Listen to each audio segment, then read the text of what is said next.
Greetings, adventurers. It is I, Les Grumblers, and I'm back with another in our series of Beginner's Guide to Dune Awakening. This should be, by all reckoning, part 5. And we're on the cusp of moving north across the Vermilius Gap. However, I'd like to share with you a few little tips and tricks that I've learned along the way. Also, we're going to pick up the trooper skills before we leave this area. That way we don't have to kick ourselves for not having done it later on when it could have been handy.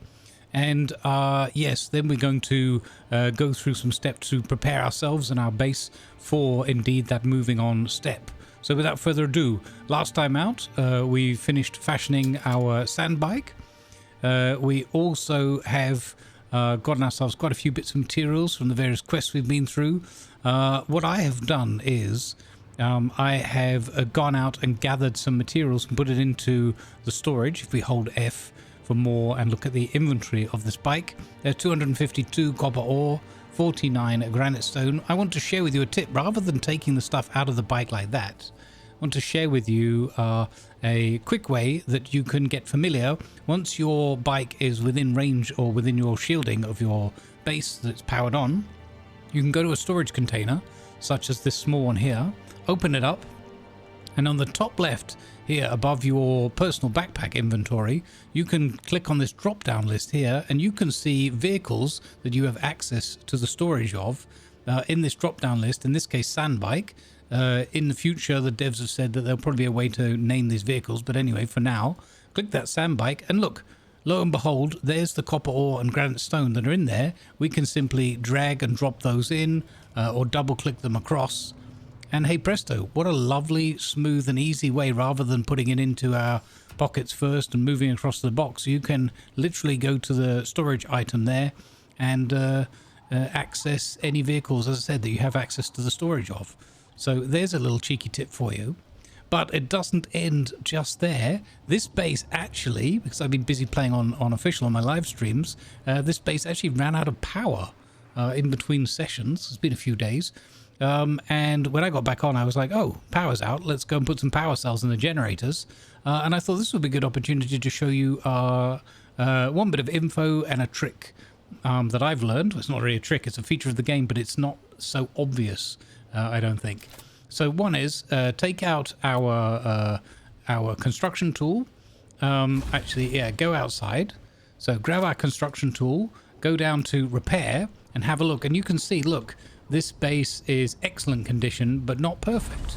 I've repaired a lot of these, a lot of the other parts, but some of this is damaged, and that's because the shielding, the power's down, the shields are offline, and some storms rolled through. I don't know exactly how long it was without power, maybe a day, maybe two, but in any case, you can simply repair it by going into the repair option of this tool. Let's get out of the sun, and left click. And there you go. It tells you in the bottom right area how much materials are required. 1 granite stone, within brackets how many we have in storage or accessible to us, 554. So we just go around, click on that, repairs, easy money. Simple, right?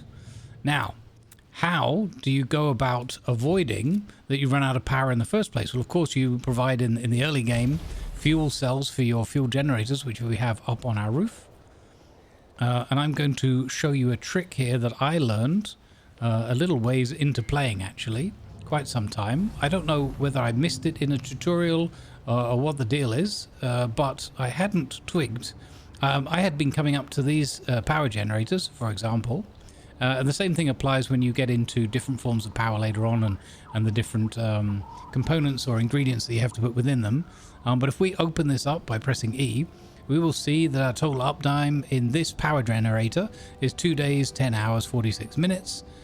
We have a look in the storage and we can see there are 58 fuel cells within. By the way, this is how you can remove fuel cells if you want to take them out, split them. You need half of them for emergency construction or other kind of purpose. You can take cells out of here, simply right click, choose the amount, grab them from the second pile and so forth. But anyway, so we have 58 cells in there. And if we walk into there and glitch through it, if we walk over to the second one, have a look, Similar kind of story here, 59, because they all had the same kind of number of cells left. Now, here's the thing. What I'd been doing since the start is I'd been coming up to these things and more or less just chucking in about 50-50 on all my fuel cells, or filling one right up till it was full and then, you know, going to the other one and putting what I had left. You don't need to do that, because you're going to have a whole bunch of these as you progress and need more and more power, and that gets rather tedious. So the devs cleverly have included a feature on your Sub-Fief here, which, you know, is where you set down the original perimeter. If you remember from the earlier episodes, you can press E to use that. Now, looking in here, it shows us that our base shields are active and that they will power down in 2 days, 11 hours and 45 minutes, because we need sufficient power to keep them online, and therefore that's what those two generators combined will give us with all the other equipment we have running. There are no storm alerts currently, and I think these typically are triggered when the power is offline. It says circuit stable, everything's green, hunky-dory, right? If you were running low, say for example you had 14 hours left, 12 hours, that kind of thing, it will say here in yellow that I believe it says something like circuit overload is imminent. Regardless, so the color coding will give you the hint, but also the text. And of course that's counting down and giving you the hint, oh whoopsie, better fill up quickly. Now here's what I want to draw your attention to. This button here, refuel generators. This will refuel all, really, of any kind, at least as far as the early wind turbines and these fuel cell generators. This will fill them all up from your available and accessible storage containers. I'm not sure, probably your backpack as well, but don't quote me exactly on that one. But from your available storage containers, it will refill all of your generators with the respective types of available consumable, in this case fuel cells for those fuel cell generators, and it will calculate how do I evenly distribute what you have in store. So if we had 100 in a box, it will do 50-50 in each of those two generators on the roof. To show you this in more detail, actually I need to drink some water because we had our pip. We also have the sunstroke. I tried to avoid it, but there we go. Pretty early in the episode we got it. Now I put, where was it? In which of these? In here, there are 202 fuel cells. And you remember up top we had like 58, 59 or something in the two of them respectively. So those 202 fuel cells sitting in there, we're going to come back out here. We're going to run around to that Sub-Fief. Again, I'm just doing this for the purpose of the demonstration. We're going to come over, press use, and we're going to click refuel generators, which is also the Y key here. Actually, I have to hold that down. There we go. And now our Sub-Fief, shows us that power is still stable, but we now have 6 days and 16 hours. So an additional 4 days worth has gone. If we have a look indoors quickly before the sunstroke hits us, I hope. Boop. In this box, hey presto, empty. No more fuel cells. And once the sun's fully gone, we'll run upstairs just for the heck of it. As you'll see, I haven't had a chance to decorate or anything on here. Again, your first base, you're going to be moving on pretty quickly, so we're not too worried about that. Up here, this one now has 6 days, 16 hours, storage 160.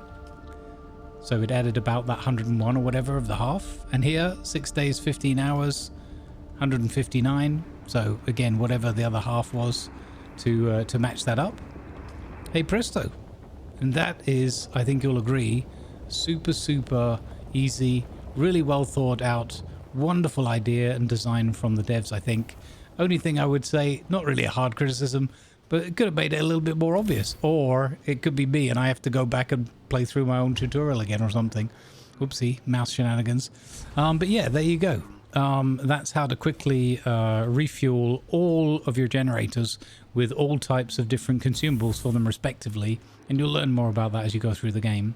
But that tip there, that will save you a lot of running around. It will save you having to worry about, do I have 10 cells here and I need 10 fuel cells over there and whatever. Don't worry about any of that. And trust me, I've been doing it, so I've learned the hard way.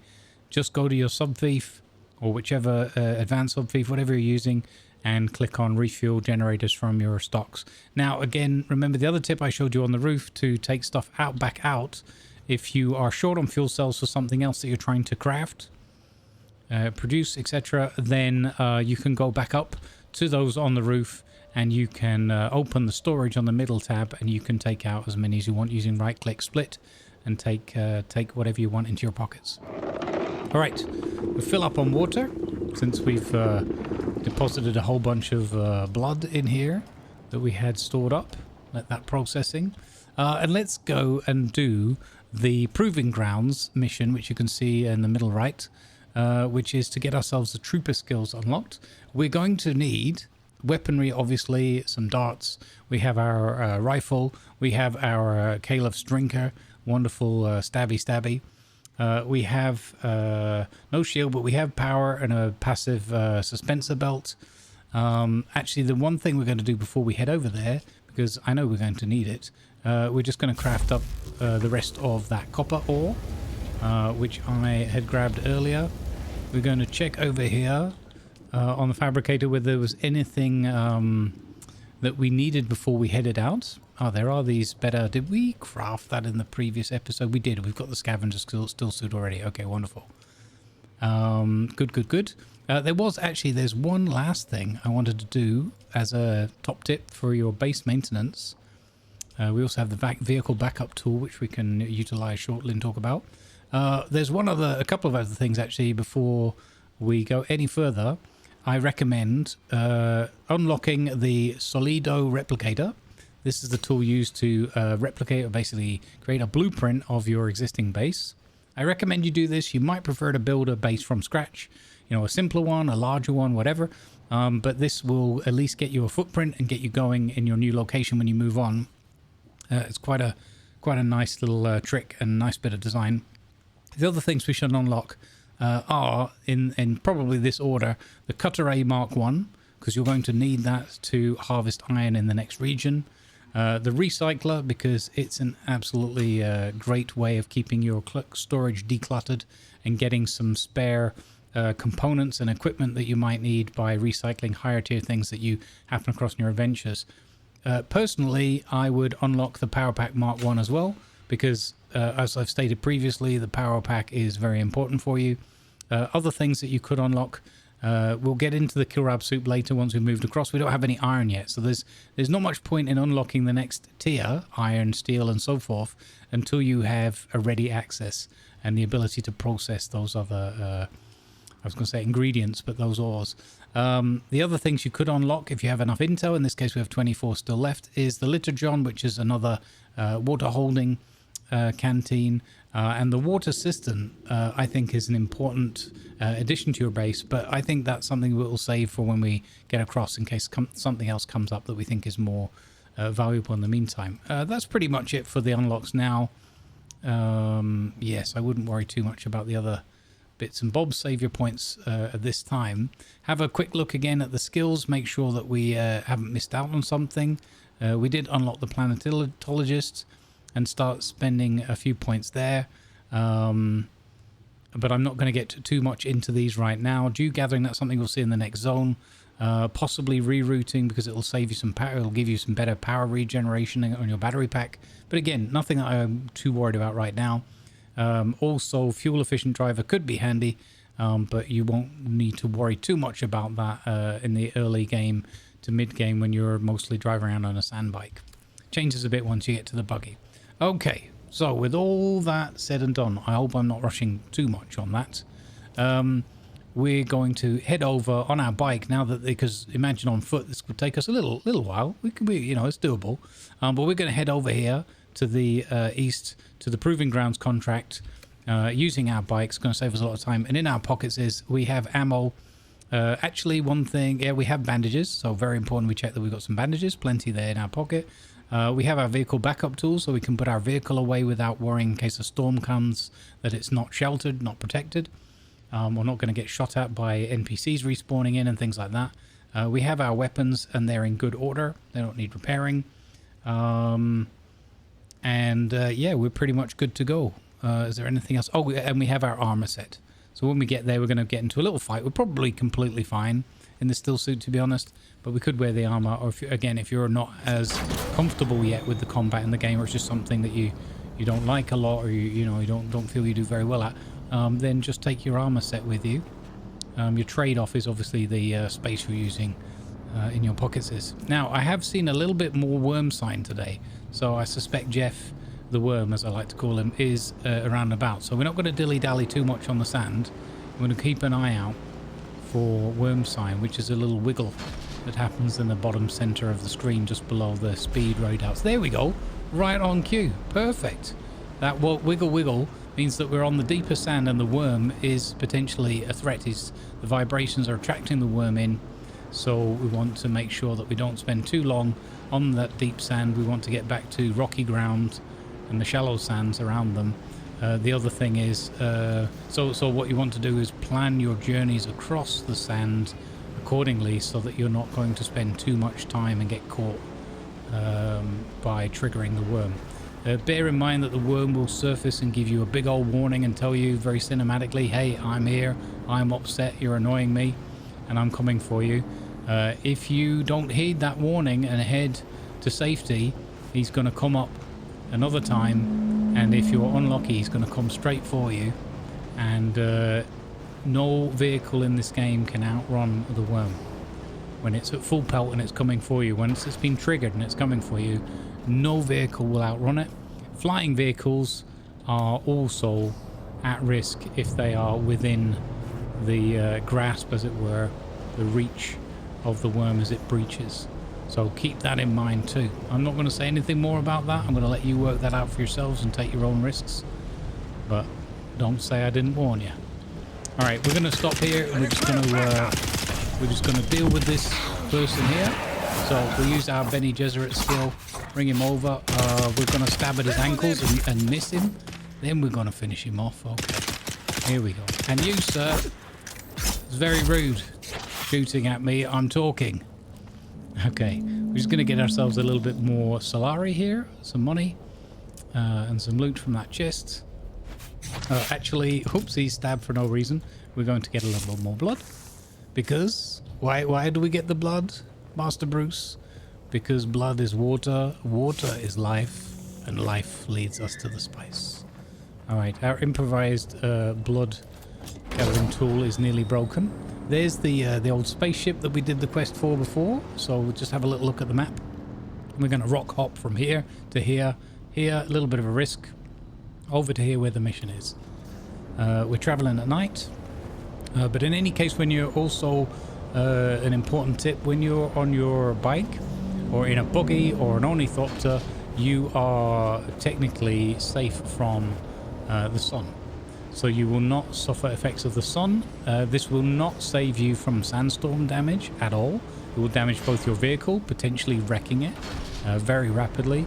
It will also damage you and knock you off your vehicle or out of your vehicle respectively, and you potentially might lose your vehicle and your life to the storm. So do not get too complacent just because Jeff's swinging by this rock here gave me a bit of a spook. Yeah, do not get too complacent, but the bike will save you from sun damage. It's a little bit crazy because you're like, well, I'm sitting out on a bike in the sun. Don't think about it too much. Just know that that's how the mechanics work. So another element of that is you can, go harvesting resources in the daytime. Oopsie, driving and looking over my shoulder. You will be able to hop quickly back onto your bike, even if you're nearly at sunstroke, or even if you've got it.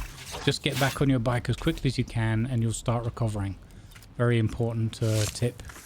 That again, I don't think is that obvious until you've experienced it. So hopefully these tidbits of information are helping you. All right, let's see. We're pretty close. Got to go around this rock here to the start of this mission. And this is an important thing. Not only will you gain the benefit of these skills and whatnot, but it's another important introduction to missions that occur with chains. You'll see what I mean in a moment. But basically, you'll go through quite a lot of missions that will be, go here, do this thing, whatever that may be, talk to somebody, eliminate somebody, and so forth, deliver a package. And then a lot of the time it'll be, okay, you've done this, nice. You'll talk to the issuer of the mission or the contract, and they'll say, thanks for doing that, now go over here and do this other thing. And most of the chains of the missions that I've experienced so far in about 100 hours of play have been thoroughly enjoyable, and not done in a way of like, okay, you've got to spend 2 hours traveling from A to B. They make sense, they link together well. There's a couple of missions where there is some feedback for the devs and, you know, things that need a little bit of optimization or tweaking, but overall it's been a fantastic experience with the way they kind of weave into the story. Now, we made our vehicle backup tool.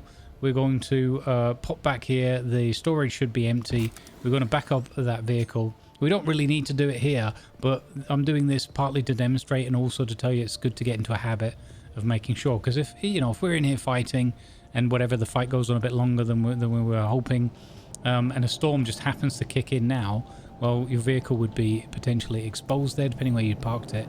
So put it in your vehicle backup tool. Worst case scenario, even if you go fully down, you'll be able to build a new one of those tools and get your vehicle back. Oh, I believe there's a bomb going off. I heard the pip pip pip, but only just.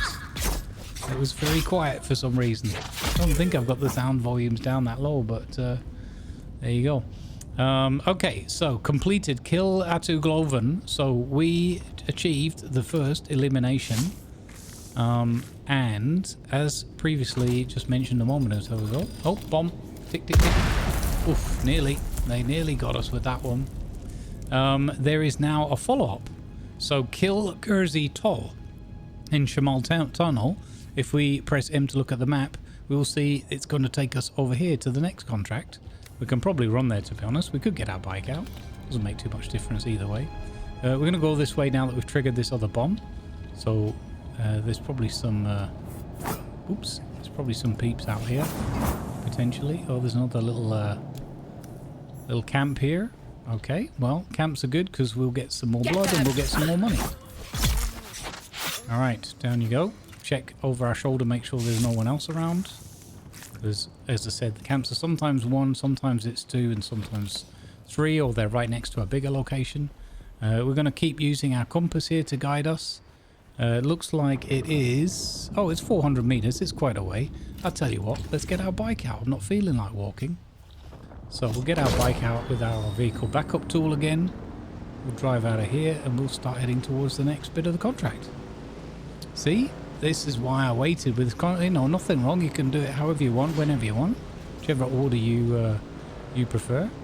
But certainly having your bike, you can see how you can zip around to some of these missions and just make your life a little bit smoother. There's Jeff over there under the sand rolling around, if you ever wonder what that is. You can see that we have Wormsign here as well, so be careful. You know, there's tempting fate, and I do tend to do it quite a lot. This shouldn't take too long, so I'm gonna leave the bike out. There's a bomb on the floor. There's another one. But we used our benegesserit skill, drew this person in. We will take their hard-earned darts. We will take their blood as well. And there's part 2 of the contract done. There's nothing over here, but there is another bomb. So again, be careful. We'll get our swords. We'll take this out. There's 2 of these over here. So I'm not sure what he was doing, chilling. We use our benegesserit skill, so this person calms down, and we'll be able to finish them off. Lovely jubbly. We'll get some more money. Nice. Okay, excellent. Might as well get some more blood. Okay, no more compatible containers. We spilled 10 milliliters of blood, so we know that our blood sacks that we had with us are full. Alright, let's actually, what's that up there? Did I miss something? Oh, look at that. A box with some more money and some more EMF generators and micro sandwiches. Wonderful. Okay, back out to the bike. On we go. Make sure we're not parked on the stand where we're going to annoy Jeff. Have a look here, and lo and behold, the next Proving Grounds contract is a little hop to the south. Probably what we should do, we could go here to here and there. It's a bit of a longer stretch, Probably safer to go back over here. You can right click and put a marker down if you so prefer, and then we'll from here to here. It's very similar. We probably would make that anyway, just but with the worm being a bit more active today, which I'm glad about. So I get to show you and talk about it a bit. Again, it's just about risk versus reward, really. How much risk you want to take and whether it's worth it.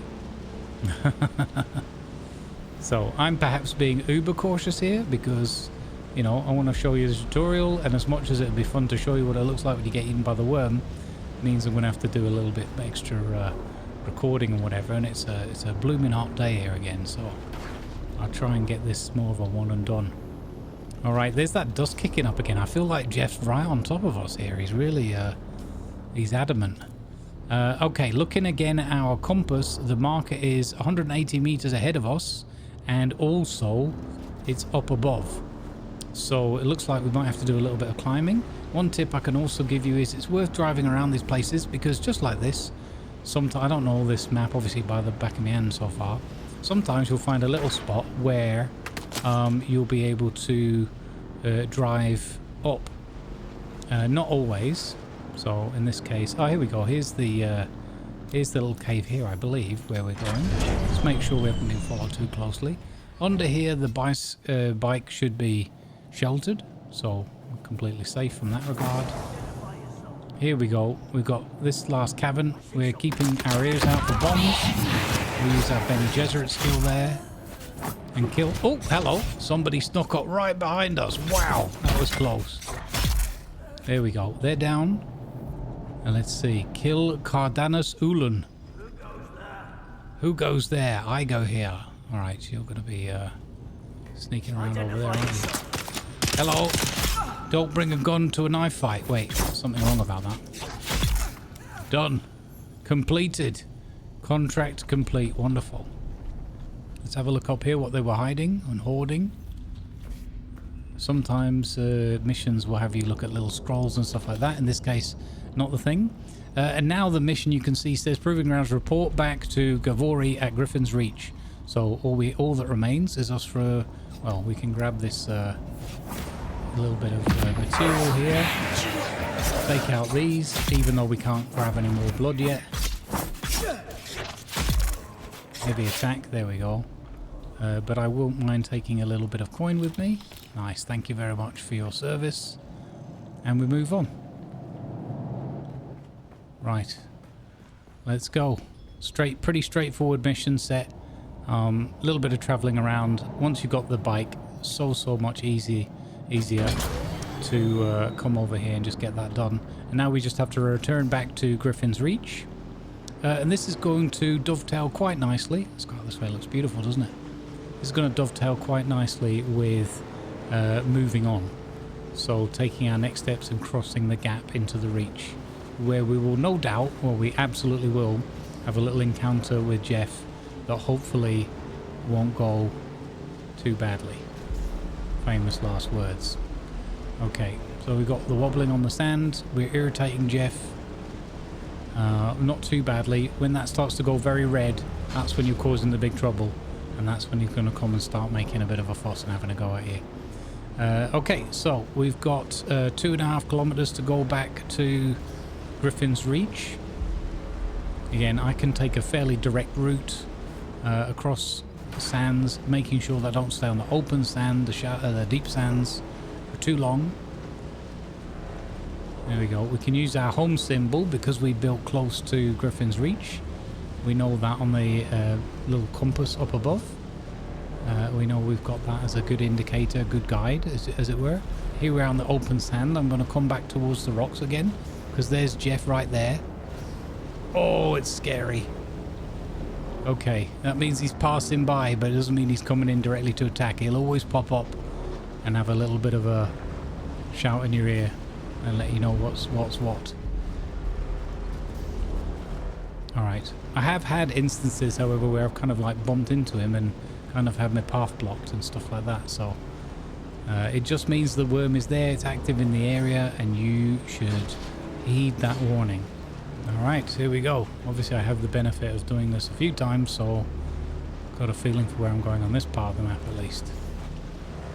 Alright, here we go. Remember, get into this good habit, parking up here or putting your vehicle away, whichever is most convenient. And also keep in mind again that if you had something in the storage of the vehicle, you can't put it away without emptying the storage into your own pockets first or throwing things on the floor, respectively. All right, here we go. Let's go to the troop trainer, talk to him. Back again, like the sour tang of rancid wine. Well, this guy's an absolute charmer. All right, your vengeance is complete, sir. It's over then. Good. Did they deserve to die? Who knows? But the deed is done regardless. What did they do to you? Oh, they took me to a bar. Got me drunk on spice beer and plied me with samuta. When the battle started, I could barely walk. Really? Well, it sounds like more like you were the problem. Aye. Killing them changes nothing of who I am. But sour wine and sour vengeance are both to my tastes. Huh. Now shut your mouth and let me train you. All right, fine. I'd swear you're a fully trained trooper pulling one over on me. Right, I can't figure out the angle. Obviously, you've seen me fight. Who are you? Nah, I don't want to know. All right, well, goodbye, sir. All right, and there we go. We've completed the trooper training. So, as I recommended in this series, you now have access to, from the starter zone, before leaving, the trooper skill tree. And one of the ones that you'll see people using fairly often, because it's pretty strong, pretty helpful, is the sugar wire claw, which is kind of a grappling hook type thing. And you can use it to propel yourself up the sides of, rock faces, in buildings and so forth. I'll try and get some use of it as we go along. But that in combination with a suspensor belt that provides some lift, so not the passive one that we have, is pretty darn helpful. Okay, let's check the contract board one more time before we go. Make sure. So scrap metal, we've got to hand in 3 microfiber sandwich and 3 EMF generator. Wouldn't you know it, we just happened to have picked those up while we were out on our travels. So again, it's worth grabbing those little camps and grabbing their gear from the boxes. Contact issuer. Most off-worlders think the Fremen were just a bunch of savages, but they made quality goods, etc. I will let you read that in your own time. Contract done. Scrap metal testing limits. If you take this next one, we need to deliver 1 poison snooper ×1. We have acquired it already, we can see from the list. Deliver items, double click, deliver, contact issuer, job done. So you got the snooper. I'm sure it ain't easy. Accept the next contract, and the next one is deliver a sandbike engine, deliver a sandbike tread, Mark 1 ×2, contact issuer, and so forth. But we, funnily enough, don't have those. It's entirely up to you. If you want to take that contract, cancel it, or fulfill it, we could go back to our base, build those pieces and hand them in. Again, I will leave that up to your own discretion. You can see here what you're going to get as a reward. Actually, it will give you a sandbike inventory Mark II, which we already have access to on our bike. A sandbike booster Mark II, which you can have in place of the inventory, so either or. It will give you Sims Cutter. Oh, actually, that is probably worth getting, to be honest. I think we should do this. I think this is a healthy part of the tutorial, now that I reflect on it. Also 3,000 Solari, some XP, and a light armor set variant. Okay, so actually what I'd say is, bike building, I would recommend, having thought this through, to get that cutter. I think it's worth... I'm not entirely sure, but we'll grab that and we'll see, because it's possible that could allow us to cut iron in the next region. I'm not 100% sure. So, sandbike engine Mark 1 ×1, sandbike tread Mark 2 Mark 1 ×2, sorry. Possibly we could buy some of the pieces from there, but I don't think so actually. So let's go back to our bike, and let's fulfill that last contract, and then we will know what kind of cuttery we have, what the Sims cutter can do for us. And in addition, again, best case scenario, it'll be able to harvest iron for us, and then we'll get to moving on. But I wasn't going to bother with that quest, but thinking it through, I think it's really worthwhile as a beginner. It's also a decent amount of additional Solari, although again, money's pretty easy to come by in this game. 3,000 in one quick hit is Still pretty tasty. We've leveled up again, that's great. So we'll come in here. I am assuming that we'll have the resources to make this. We will go to... So the Cutteray Mark 1 that we could make for ourselves is copper ingots and EMF generator. And if you hover over it, it tells you the mining yield. Copper, granite, salvaged metal is 48 and iron is 36. So I'm going to hold off on making that. We're going to go to the vehicle section. We're going to go... In fact, we've got a sandbag inventory Mark 1. So it's going to give us a Mark 2 as a reward. So it is actually a boost as well. We're going to get the tread. We need to make... We can make 25 of those. So we're going to craft 2 of those. An engine Mark 1. We can make 4 of those. So let's make 1 of those. That's a little bit expensive, the particle capacitor. But we know how to get those from the testing stations. So let's make these pieces, return back on that contract and see what that Sims cutter, because honestly I don't think it's one that I've usually gotten. I've probably skipped past that, and it could be really beneficial and obviously save you having to make that tool for, or ideally what it's going to give us is a tool that has better numbers, so higher numbers, the 48 and the 36 respectively, than this Cutteray Mark 1. That's usually the case with the named items if they are a similar tier. Okay, did we make the... no, we've got one other tool to make as well before we move on to, which is the base replicator, the Solido Replicator, which we're going to use to make the blueprint of our base. So we're going to craft that as well, before I forget. And to keep things somewhat orderly, we're going to return that contract first. And then we'll come back and have a look. So let's check in our inventory. We have indeed got the engine Mark 1 and 2 sandbag tread Mark 1s. If we look at our journal and our contract interface scrap metal, we can just verify that it was ×1 on the engine and ×2 on the sandbag tread. We can now head over there. If the door will kindly open for us, thank you.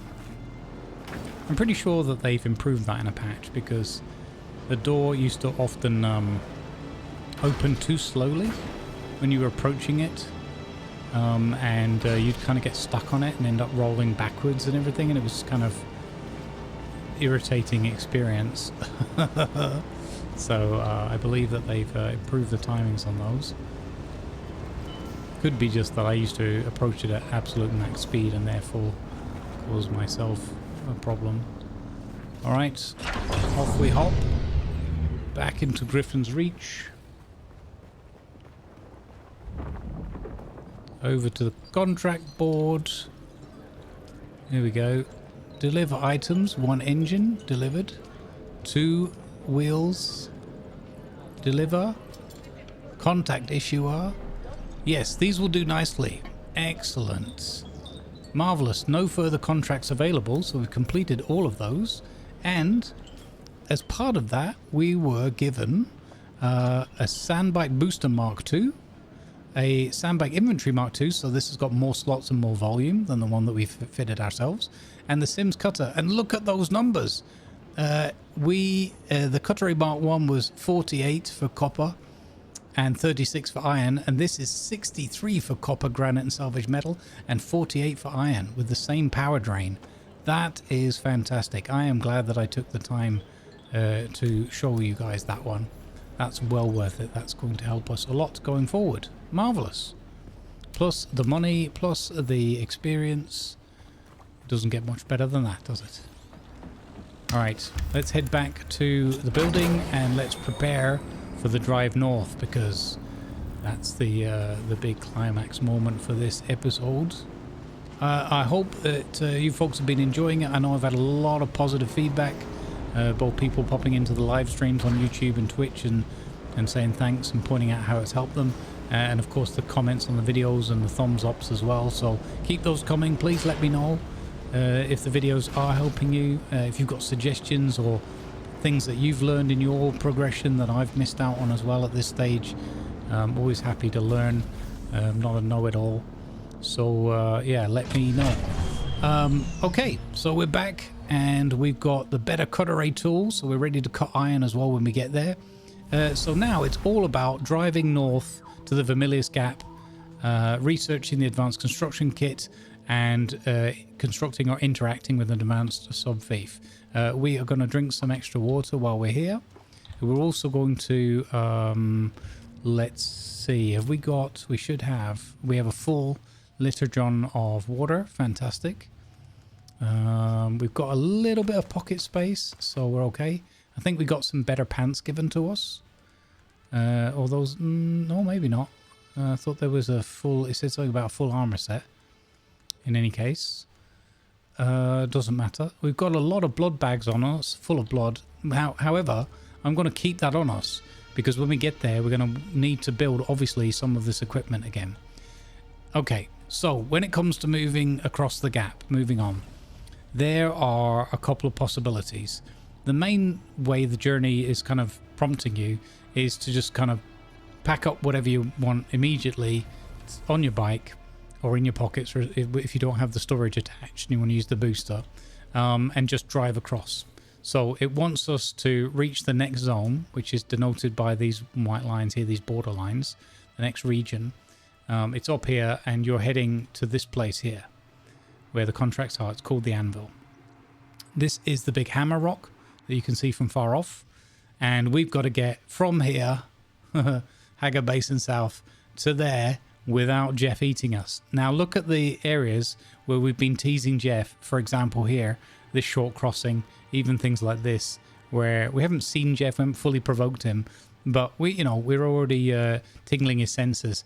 And now we have to drive from here to here, which is longer already, to the borderline, and then we can't even see because of the fog of war what we're driving into. Long and the short of it is you're not getting from here to these places in one shot. I guarantee you. If you do, it's a fluke or a bug. It's not going to happen. Don't try it. You'll lose all your gear, your bike, everything. So what do you do then, Grumbles? That's the question. What we're going to do is we're going to pack up our bike with the stuff that we need, the essentials. We're going to drive to the northern edges here or here respectively, possibly here. And we're going to go from this solid ground here, and we're just going to head straight across best we can. And as we get nearer, some of the fog of war in a small vicinity of us will lift. And we probably won't spend too much time looking at the rock. We're going to just eyeball it. We're going to look for solid ground, shallow sand, solid rock, and we're just going to head towards the nearest bit we can find and hope that Jeff doesn't get hold of us. Sounds scary? Good, because it is. Okay, now what we're going to do is we're going to try to take with us some essentials. We're going to take some copper ingots that we've made here. That's going to help us in constructing stuff as we get across. We have the spice infused as well. That's very valuable, and we have these capacitors and things that are very valuable too. So I'm going to pick up a bunch of things. Remember also the trick we used earlier, we can do the reverse of. So we can choose from backpack, sand bike, and we can throw some things in. We're going to take some granite stone. The copper ore doesn't matter too much. We're going to take these mechanical parts, so anything that looks a little bit peculiar, a little bit unusual, we're going to take with us. We could take some of these items here for recycling purposes, but we're going to belay that for a moment. In this box here, I've already gathered a whole load of granite. I highly recommend that you gather, in this case we've got 500. I would just gather a bunch of granite. I would also recommend taking a whole bunch of scrap metal, a whole stack, I would say, like 500, for example, like that. I would take these EMF generators and micro sandwiches if you've got them. I would take a bunch of fiber if you have that in stores as well. The armor plating I don't think is that valuable to us at this point. However, it might be relevant for vehicle manufacturing and stuff like that, so perhaps grab that. So essentially what we're going with is a whole bunch of granite stone, some of these more harder to attain items, like plasteel microflora fiber, mechanical parts, micro sandwich, EMF generator. So these are not super difficult, but it takes a bit of time, bit of traveling around. A whole bunch of scrap metal, a whole bunch of fiber, some armor plating we just happen to have.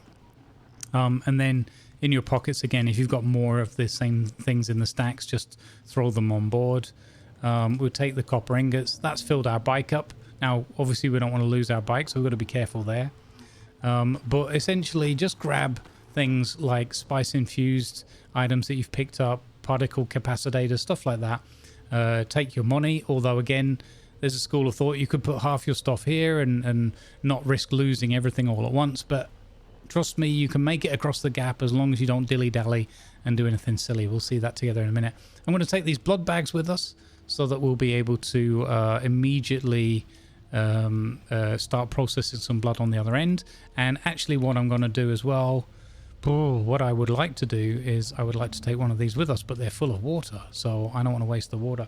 So what we'll do is take our construction tool, we'll do a piece picker, and then we'll see. We should be able to. What you want to check is you don't need to build it, but just have a look in the lower right hand side. It says required materials. It needs 70 salvaged metal. We have 58 in our pocket, so we wouldn't have enough to build one of these, but 70 is the key number. Have a look at the back of your bike. Look, we took 500 with us. So as an example, we'll have a blood purifier with us when we get to the other side. What are the other things that are vital to us? We're obviously going to need power. That means 45 salvaged metal, no problem.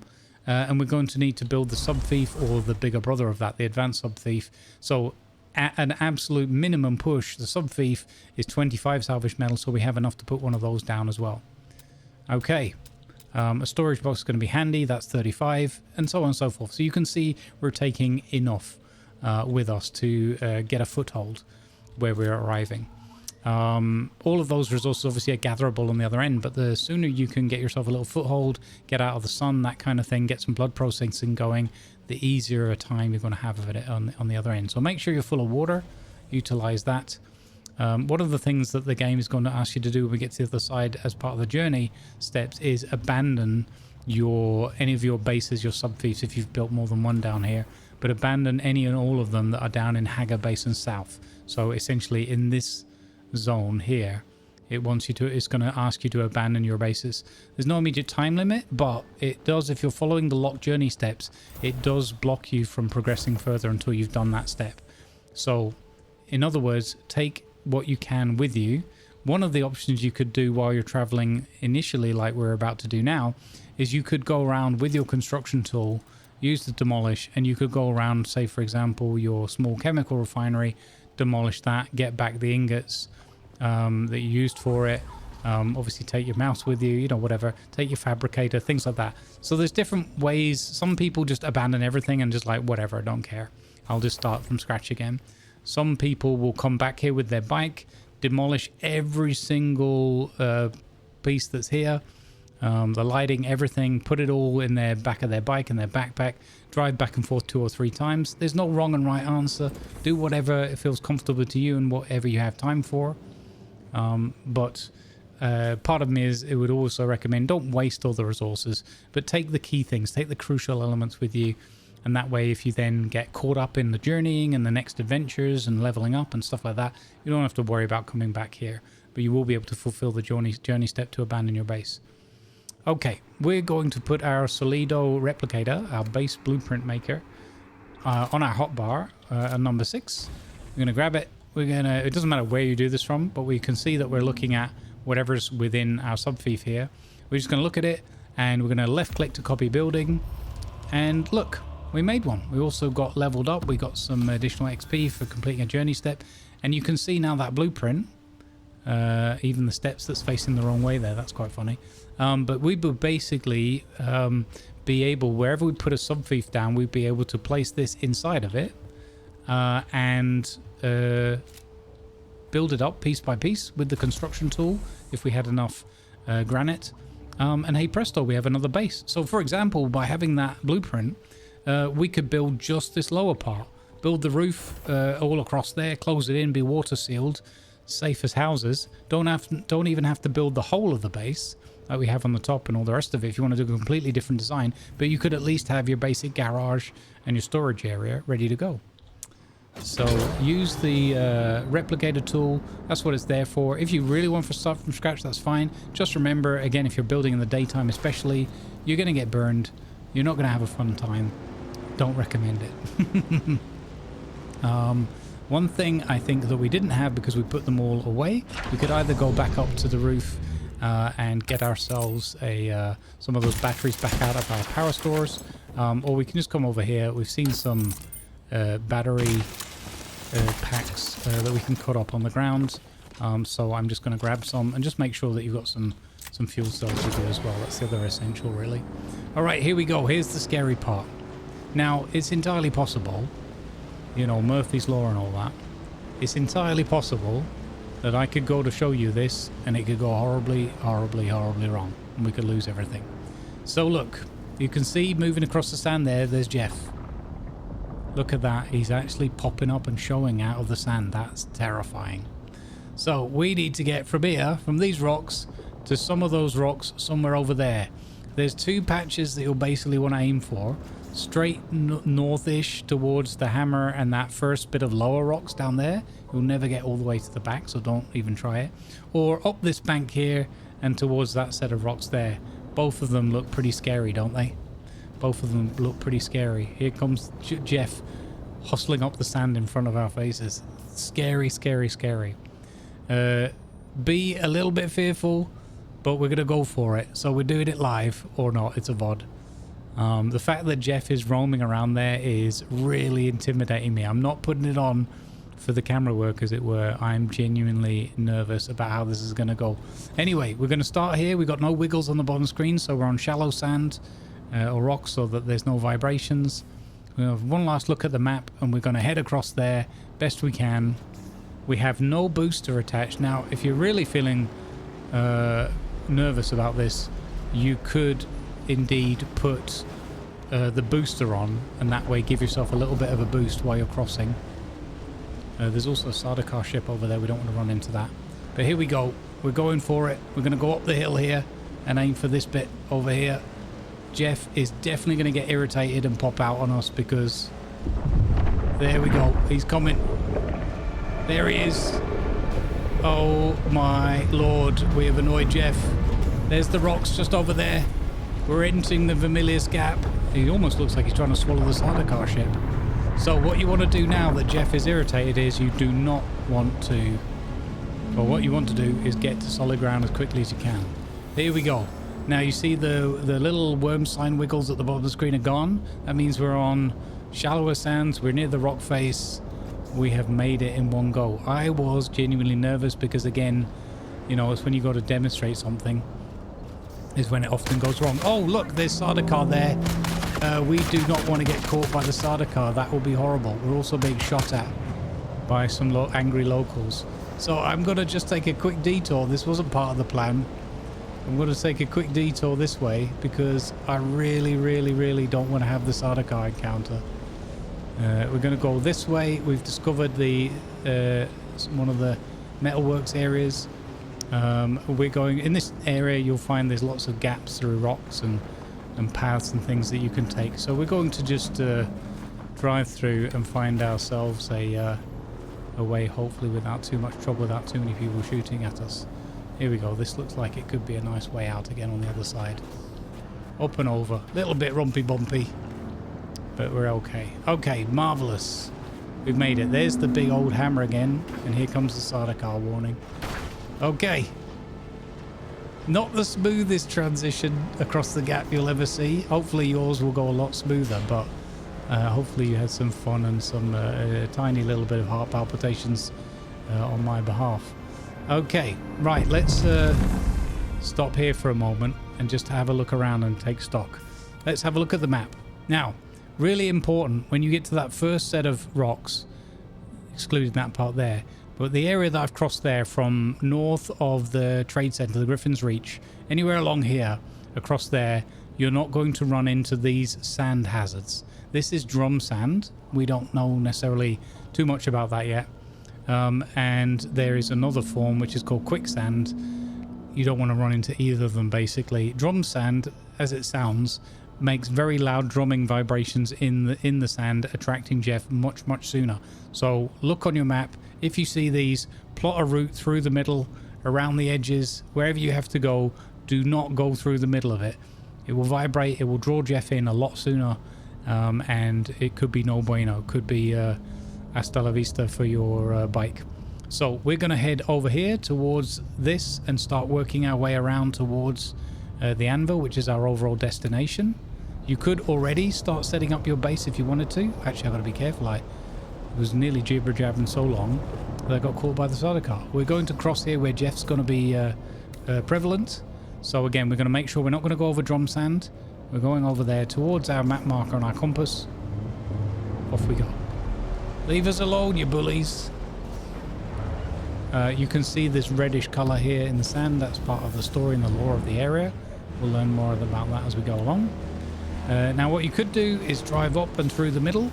You will encounter that there's a few little camps and meanies over there that are going to shoot at you, and that might damage your bike or yourself. I would recommend doing as I'm doing here, travelling around the outside. Have a look, stay on the rocky ground. It can get a bit bumpy in places. You might damage your bike a little bit as well, the tread and so forth. But don't go too much out on the open sands. We're driving around, and yeah, every once in a while stop and have a look at your map marker. So here we are traveling along here. You can see we're on the safe area here, but there's lots of these patches of drum sand that will draw Jeff in rapidly. Do not drive across those. If you do, get out of there. It'll be terrifying, but get out of there as quickly as possible. You're not a goner just by being on it, but if you dilly-dally, if you hang around on there, no bueno. It's gonna be super bad for you. I do not want you to go through these guides and then afterwards comment about how you lost all of your gear, unless it happened before and you're just sharing a sad story. All right, we have a cutscene here. Somebody firing a rocket and destroying one of the starter car assault vessels. Imperial Penal Transport Proteus. Pyrotechnics display, off-worlder. Oh, it's our buddy. But whether you did or not, the long and short of it is that I must go, and quickly. The Sardaukar have my scent, and the Emperor's hounds are not known for their mercy. I do not know when we will meet again. We've got to run for his life now. What a troublemaker he is, eh? Alright, but he's causing trouble for the bad guys, I suppose, and depending on your Continue to follow view. your path. Let the desert teach you as you walk in the footsteps of the Fremen. Find allies. It is hard to survive without friends. And remember, Arrakis will sharpen you, off-worlder. Make sure you become the right kind of blade. Alright, and here we are. We have made it across the gap. So we now have to research the advanced construction kit. What you will find in the research menu is that is now unlocked for you to do so. You had to cross the gap to unlock it. So double click on that advanced construction kit, advanced Sub-Fief. Same construction tool all the way through the game as far as I know. We are now in a position, if Jeff doesn't eat us, to begin setting up our camp over here. What I would recommend is, it says here, construct or interact with an advanced Sub-Fief, open the map and abandon your base in Haga Basin South. Again, this locks your journey progression if you're on the locked path, so you do need to do this. I would not do this immediately. We can do one of two things. Either go over to the anvil and get into turning in some of our contracts that we have already, meeting some of the characters up there. I would say that's beyond the scope of this particular episode. The other thing that you could do is I would set yourself up a little foothold somewhere here, even if it's a temporary base that you then find another place later on. Indeed, there are some other areas that might be better for resource gathering, although this one is not bad itself. What you're going to want to be gathering around here is all the resources that you've been accustomed to so far. There's a place where you can go and have a nice scrap every once in a while, and get some intel initially one time as well.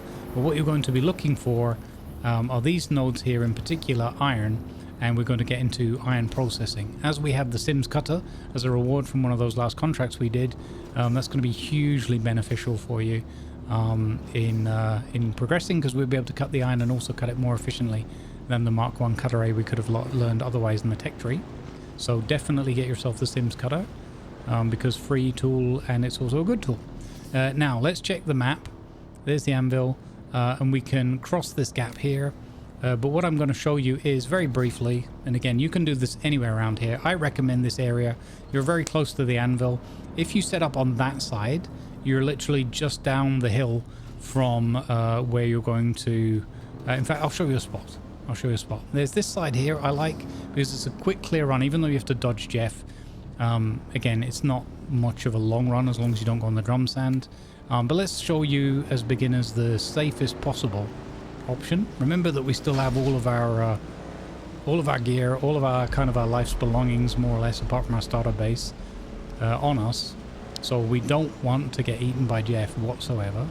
So we're going to head over here, and once we get across and off the sand, hopefully Jeff's not going to pop up. He might. No, we're okay. Ah, here's one I made earlier. So my previous iteration of the character, before I started this series, actually had this base, and I built it over here and it's still standing. I thought it would have been wiped out by now. There you go. I'm not going to show you that because that'll be too spoilerish or confusing.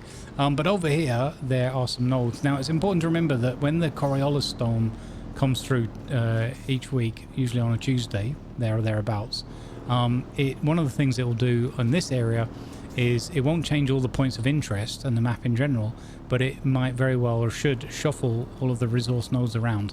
So don't get too set on, oh, this is where all the iron is, I'm going to be here. But generally, I don't think things will be a million miles apart. They might just be, you know, not quite there. I think, for example, that one there, the iron node, was a copper node when I first built that little base, which has got a hole in it, I've just noticed. Okay, so let's try and find a spot. Someone else has got a base over there. There's some enemies just around that corner. So, I don't know, let's pick randomly this spot over here. I think it'll be clear. And it's safe from Jeff. And it's got some natural shelter as well for our bike if we need it. Let's just show you using that tool.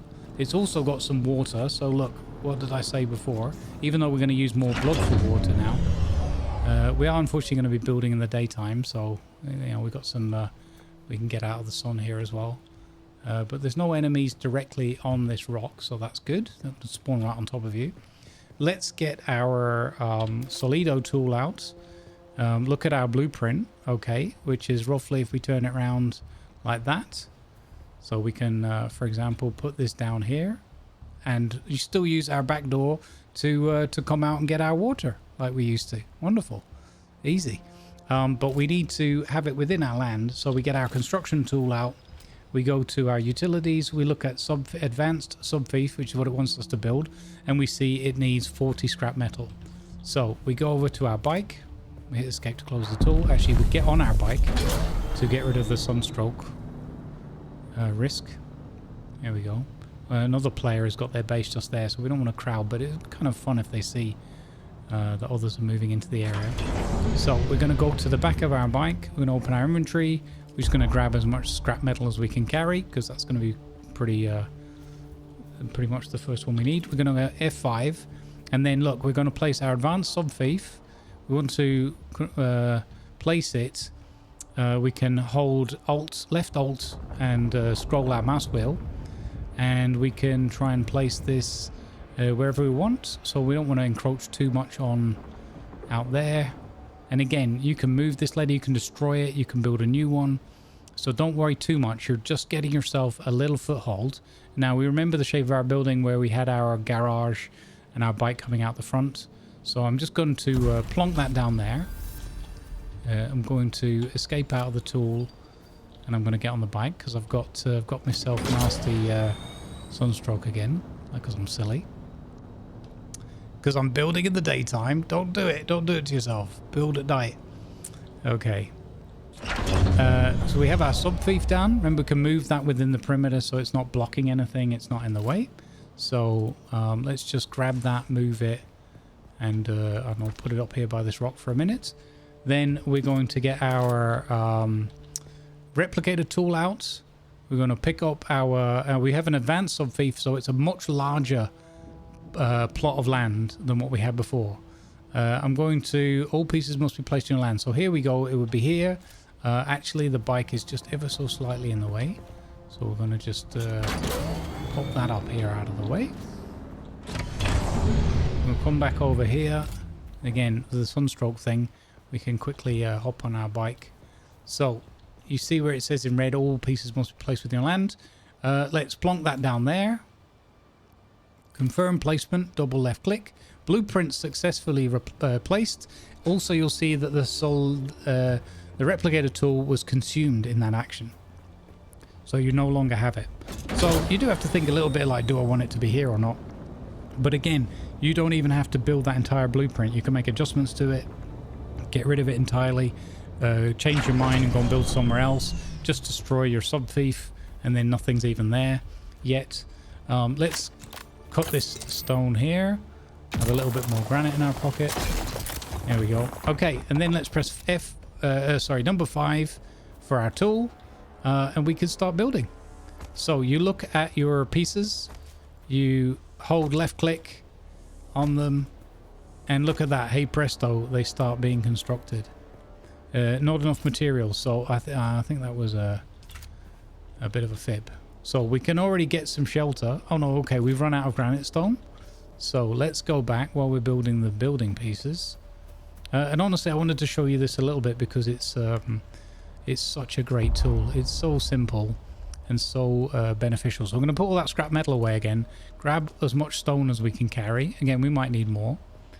And this could be a point where I would recommend building this up, going, and you might need to make adjustments like this is higher ground, so we might need to put another foundation down there and so on and so forth. But let's do as we talked about before. Don't worry about it floating and everything for now. If you get any stability issues where it says not enough stability and so forth, you know, then just adjust accordingly. Put a additional foundation underneath. But let's build up our garage area as we talked about before we moved over here. Unfortunately, we have sunstroke again because I'm being silly. Okay, let's get on our bike to get rid of the sunstroke. Don't question it, just accept that that's how it works. Drink some water from our cash pocket with the F key. Wait patiently while our sunburn goes down. There we go. Lovely. Okay, number 5 for our building tool again. Build that piece there. What we really want to do is get these ramps that we had. Funnily enough, we don't need this one, so we can demolish that. You see how I demolished that blueprint? So I didn't even have to build it. So you can use this literally just to get your footprint in place, and then you can make changes to it on the fly and say, oh, okay, that's how I used to have that, but I don't want that ramp anymore, that kind of thing. Actually, I have made a slight mistake here. You can see the edge of the building zone. I can't actually get into it. So what we're going to do is we're going to make some changes on the fly, and we're going to just change up how our entrance worked. Let me see. Get out of the sun. Gosh, this is a pain. I should have waited to record this segment even at night time. But, you know, I'm going through the pain so that you don't have to. I'm advising you, giving you all of the possibilities so you can see what's a good idea and what's not such a good idea. So what we're going to do is we're going to change this up because I've built 2 near the front. And we're just going to get some inclines. We're going to get a ramp. And we're just going to build a ramp here like this. Just a temporary measure to get ourselves up and running. There we go. Nice and easy, does it? Right, inside the building, let's start building some of these ceiling pieces. And then, hey presto, look at that.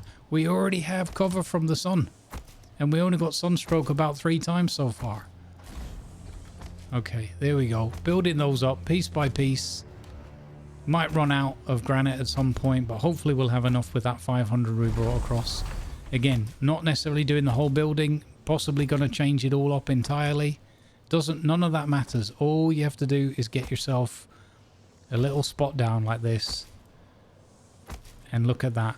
With our 500, we had enough to get ourselves a start, get our foothold, get our door in position. Let's see, get these done. And look at that. We already have pretty much our whole base moved with us. Again, there's some bits here we're probably going to want to adjust.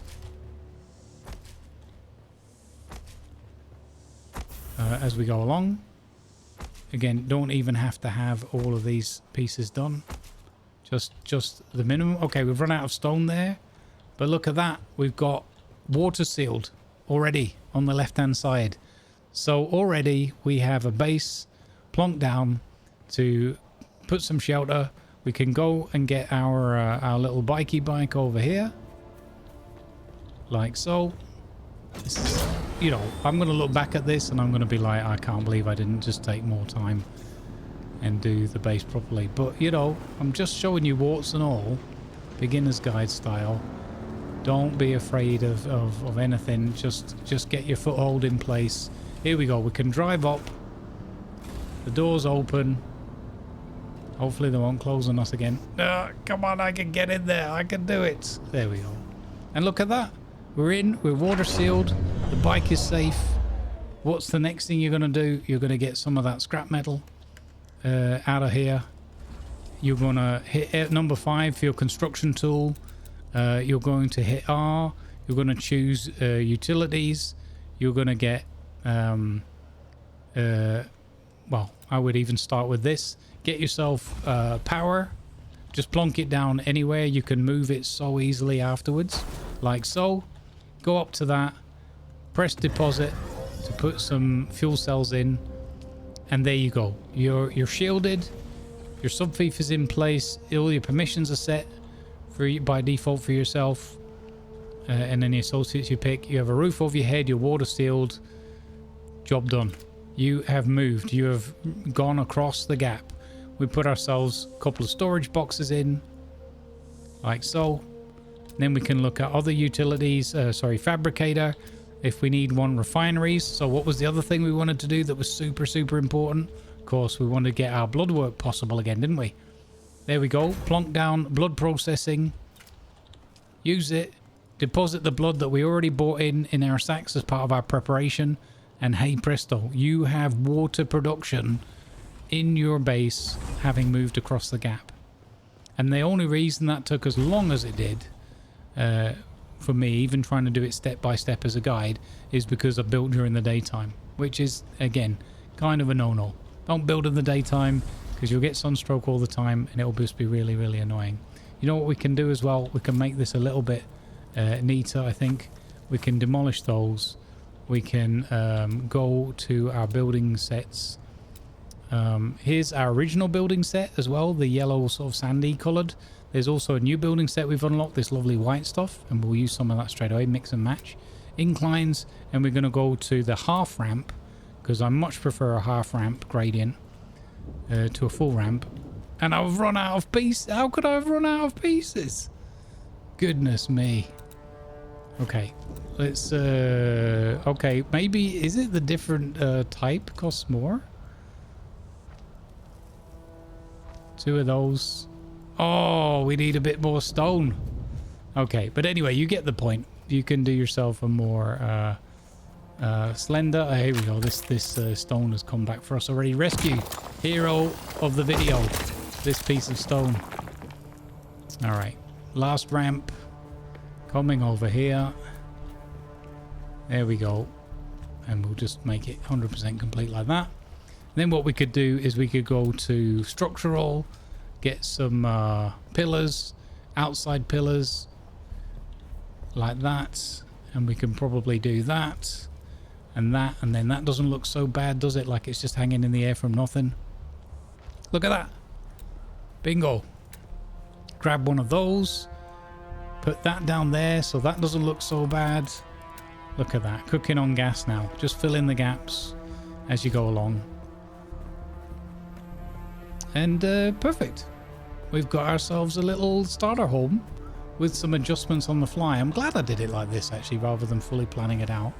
So you can see just how kind of easy it is, but also when you get into a few little awkward bits here and there, it's pretty easy to just adjust on the fly and get cracking. Get your power down, get some fuel cells in there to get your shields raised, get your blood processing down, get some storage down so that you can start dropping things off. Put a few raw resources in one of your boxes, like the scrap metal, that kind of thing. Doesn't really matter at this stage about being too neat and tidy.